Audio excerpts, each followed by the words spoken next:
welcome to the channel. Welcome back if you've been here before. My name is Ash. Please consider subscribing to the channel if you're not already subscribed by hitting the button below. We are moving on to the last few episodes of the OG L Word Season 1. Today we are on to episode 12 titled Looking Back. So let's go over the episode.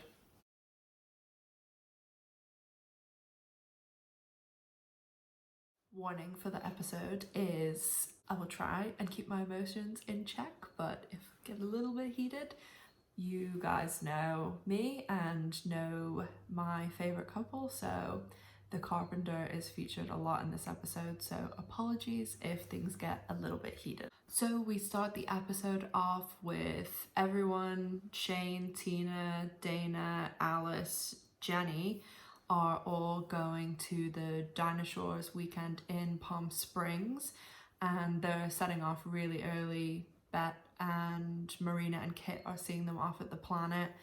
Dana is there leaving Mr. Piddles in Kit's capable hands, and Dana just was totally me whenever I go away and I leave my cat Miss Gloria. I travel quite a lot for work, so she goes into a very posh kiddie hotel and she has her own room, her own suite, and these rooms, like, people could stay in these rooms. They have heaters, they have like 2 sections of the room. Actually, just as I was talking about the kiddie hotel, she jumped up and wanted to say hello. So for anyone who hasn't seen Miss Gloria, this is Miss Gloria, and you probably see her a lot in the background or making herself known, but yes, she's my little Mr. Piddles, and we're just talking about the kiddie hotel, so you're probably worried that I'm going to send her to the kiddie hotel. They set off to Palm Springs and it's still dark out and really early, and my knowledge from LA to Palm Springs, I mean, I have family that live in LA and they have a house in Palm Springs, and it's like 2.5 hours to drive, so I don't know why they had to leave so early. Maybe it's because Dana was like a special guest and she was getting the HRC award. I used to really like that about the L Word. They tied it into real things, that like real organizations, real things that went on in the community. And when I was doing some research for this episode, I read that before this episode came out, the average amount of people that were going to Dinah Shores was about 1,200. And after this aired in 2004, 2,500 people went the next year, and right now Dinah Shore is there's like 10,000 people that go, so it's pretty amazing, something like that. They mentioned the HRC Human Rights Campaign as well, which I'm sure everyone is familiar with. We get them also driving with Alice's mum. Nice to see her back again. She always brings some good humor to the show. In this episode, we do meet Tanya for the first time, and I mean, she's the sort of character that you enjoy not liking. She is obviously very good at her job, and she's kind of Dana's personnel guest relations person while she's at the event, and they end up having a very strange romantic encounter. The one that I did find really funny is when they're in the car later and it's clear Tanya is obviously not a cat person, and Dana has like the picture of Mr. Piddles and stuff. Like, again, that's totally me. Like, I'm always showing people pictures and pictures of my cat. Evidence I just forced you guys to look at her. Most of the episode is group scenes, and obviously because this is Jenny's first real experience in like a group of lesbian women and going to an event, they start off telling her their coming out stories, and I find it interesting that they say it like that when it's really not their coming out stories. It's more about the first relationships they've had with women. Alice starts talking about her first girlfriend and the band she was in. Dana tells her story about being at tennis camp, and she says that the person who her first experience was with is famous now, and I thought it was really funny how they blurred the actor's face and like beeped out her name. I just thought it was like a funny little thing. Shane tells her story, and Shane appears to be like 6 or 7 in the flashback scenes, so that was pretty cute and funny too. And she was talking about like having like a little sunshine meal or something. I guess it's like a Happy Meal ripoff. While all the Dinah Shore stuff is going on and the group scenes are going on, they're having a great time, the other storyline going on is obviously Bette and the carpenter. And the carpenter goes to the CAC and she's doing a quote basically for Bette. And one thing that really bothered me in the scene where they're talking about the quote and Bette saying to her like, oh, this is $50 more than the highest quote I've had.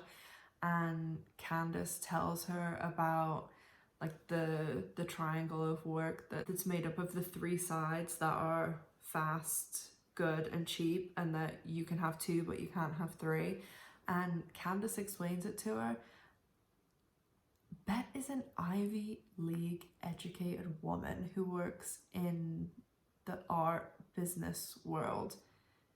She knows the fast, good, cheap triangle. Like, she doesn't need Candace to tell her. I just thought that was so bizarre that they made Bette look like an idiot for a minute, because we know she's super, super smart and went to Yale. Like, that was just always super odd to me.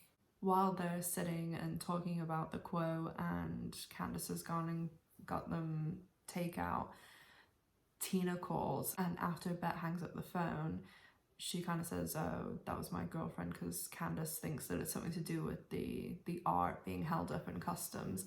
And Bette says, oh no, it was my girlfriend. And Candace is like, oh, I didn't realize you had one. So this is one of the many, many reasons why I obviously don't like the Candace character.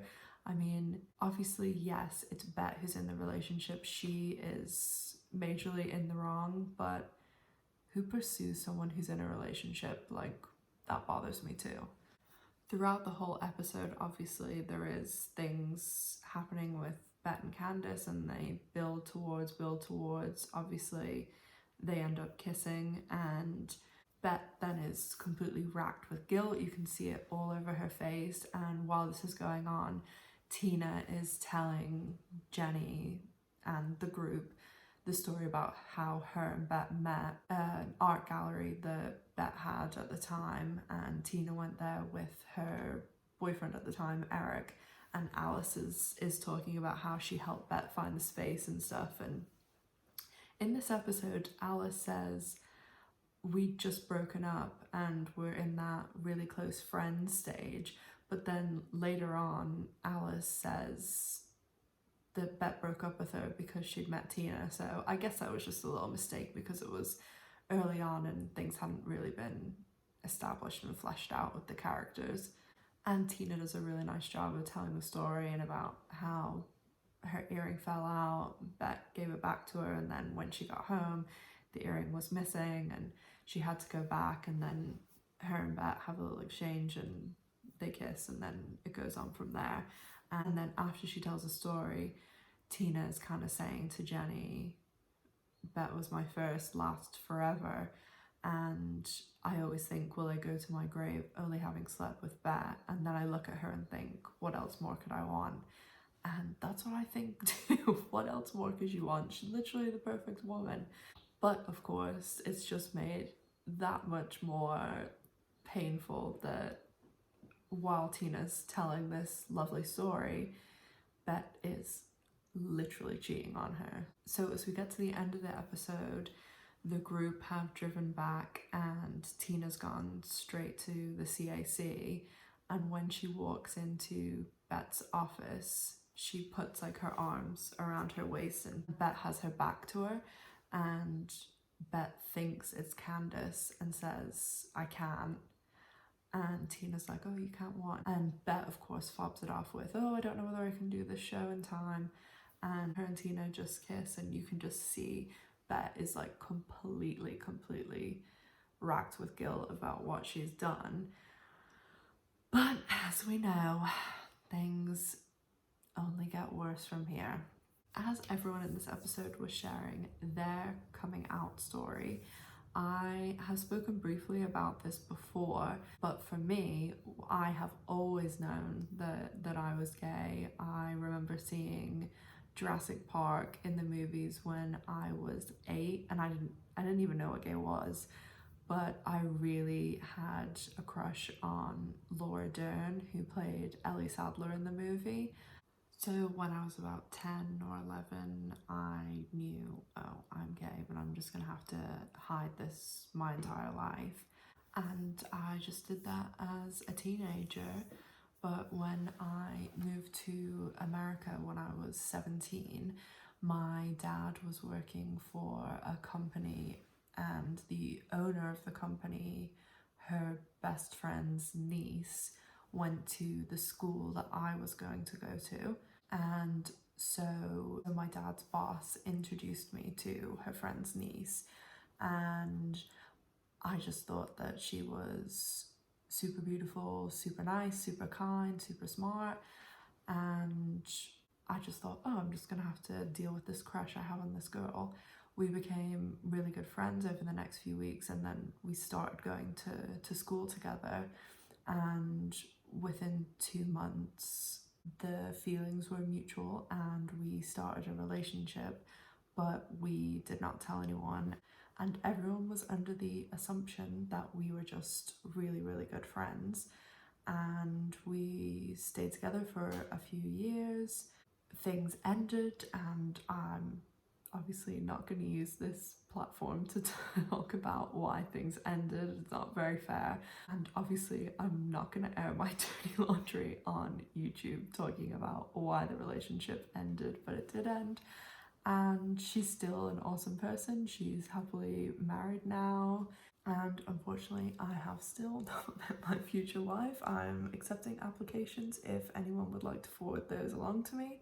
It's just Miss Gloria and I right now.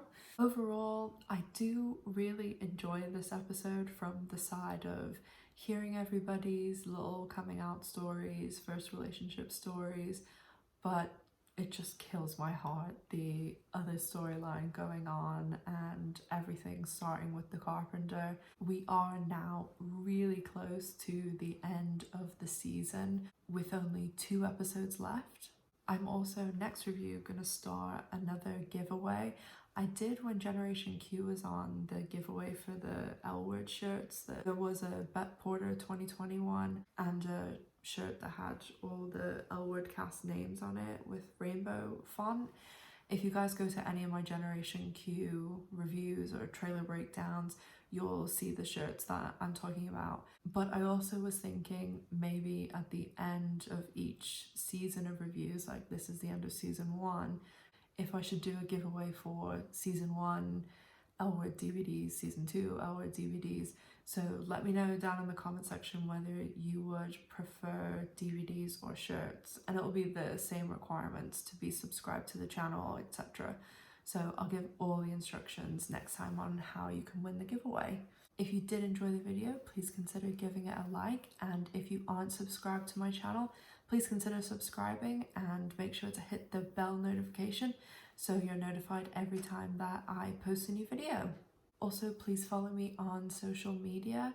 My Instagram and Facebook are the.ash.silver, and my Twitter is theashsilver1. I post lots of L Word content, especially on Instagram and Facebook, so check me out over there. Let me know down in the comment section your thoughts, opinions. If you have any funny, interesting coming out stories, maybe share those with me too. As always, guys, thank you so much for watching. Make sure that you're taking care of yourselves, and I'll see you all in the next one. Take care. Bye.